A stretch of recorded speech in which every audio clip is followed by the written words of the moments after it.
যারা ৭০-এর দশকের পরে জন্মগ্রহণ করেছেন, বর্তমান যারা জেনারেশনকে তাদের বোঝা তাদের পক্ষে সম্ভব নয়। বিশেষ করে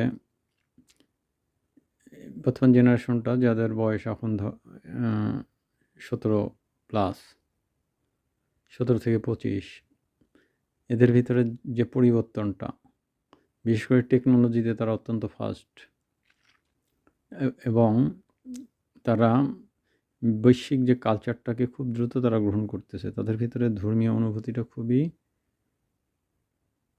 অপ্রতুল।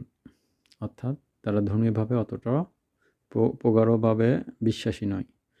বরং তারা সারাক্ষণ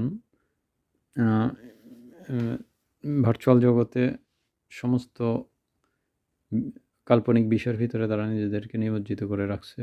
এমনভাবে নিমজ্জিত করে রাখছে যে তারা সেটাকে এখন মনে প্রাণে বিশ্বাস করে, মনে প্রাণে ধারণ করে। যা বাংলাদেশের কথাই ধরা যাক, যে ইসলামী মূল্যবোধ এটা তাদের মনে খুব একটা রেখাপাত করে না।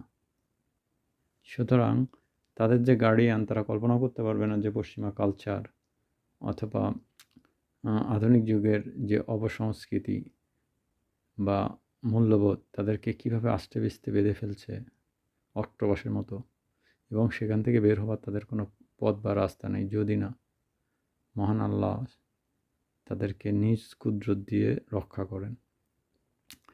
সেক্ষেত্রে দেখা যায় যে এক শ্রেণীর ছেলে এবং মেয়েদের মধ্যে এমন ধরনের পরিবর্তন লক্ষ্য করা যায়, যেটা দেখে মনে হয় এটা সম্পূর্ণ আসমানিভাবে তাদেরকে সুরক্ষা করা হচ্ছে। অনেক মেয়ে আছে যারা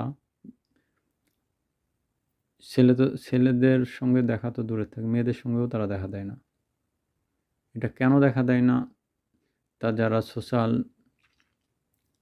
মিডিয়াতে যাদের অবাধ বিচরণ তারা বুঝতে পারবে। কিন্তু যে এই মেয়েগুলো নিজেরাই বোঝে না যে কেন তারা দেখা দেয় না। এটা বুঝতে হবে যে স্বয়ং আল্লাহ তাদেরকে হেফাজত করছেন তার কুদরতি হাত দিয়ে।